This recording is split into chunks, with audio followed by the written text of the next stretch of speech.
They're catapulting firebombs in. The country is burning down around us.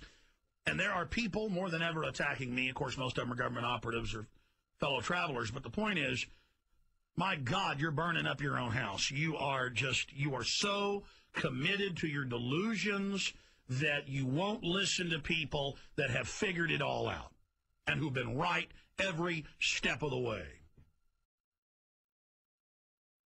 The fall of the Republic has been carefully crafted.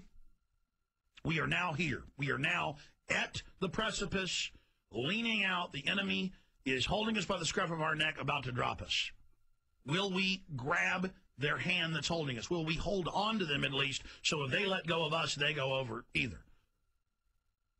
Or will we just sit there saying, no, we're not being held out over the edge of a cliff? Will you continue to live in denial? So how realistic is a North American currency uniting U.S., Canada, Mexico money could result from crisis? And they go on to say, from the Wall Street Journal, their Market Watch page, they go on to say that the only answer to fix the banking crisis that was engineered by the banks is a North American Union and the Amero.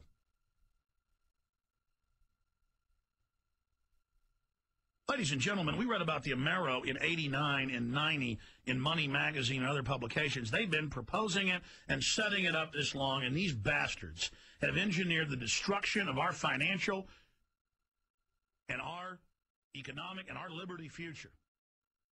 And if you don't face the enemy and realize who the enemies are, it's over. So I'm going to get into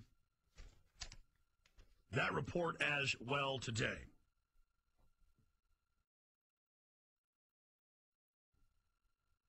Now, I have put out the call for every listener of this radio show.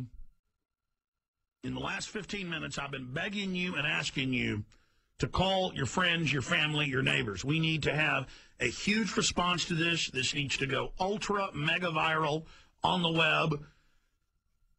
And what needs to go viral is the proper analysis of what has just occurred.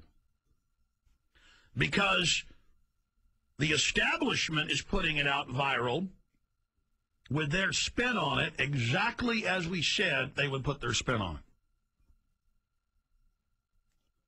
We have to counter that so the unsophisticated public has a chance to understand and see how diabolical this is.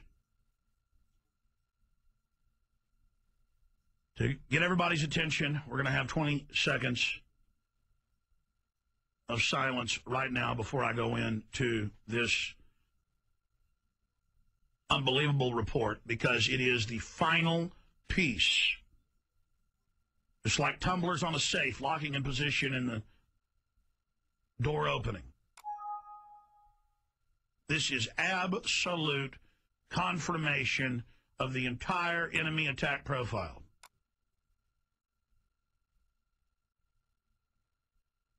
You understand? Let's have a moment of silence for the Republic.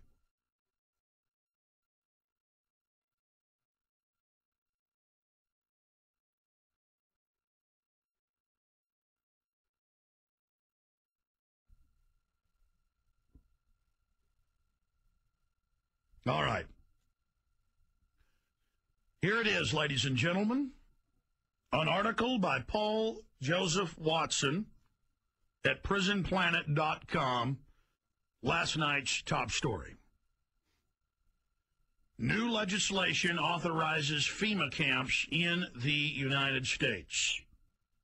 Now let's stop right there before I get into the article. You notice that years after, decades after the National Security Agency illegally put in snooping hubs in all telecommunication centers, where all phone calls, all emails, all faxes, all go through their system. They passed laws legalizing their criminality, giving themselves immunity. After the bankers engineer the collapse of the society so they can consolidate it, they pass a law to give themselves immunity. That was the banker bailout.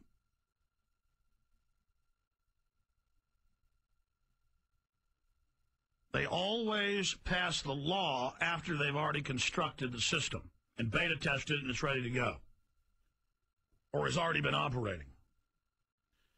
And it's the same thing here. Remember the Houston Chronicle in January of 2006 saying giant 1 million person FEMA camps paid for by the White House and Homeland Security for a subsidiary of Halliburton, Kellogg, Brown, and Root.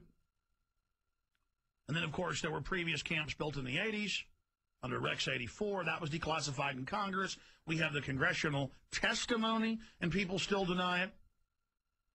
We have the secret civilian inmate labor camp program, secretly started in 86.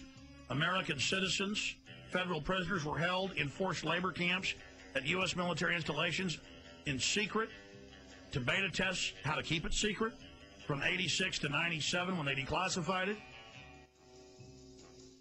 I'm going to go through the background of this and then give you the new development. What we learned from this bill, the architecture of the death camps.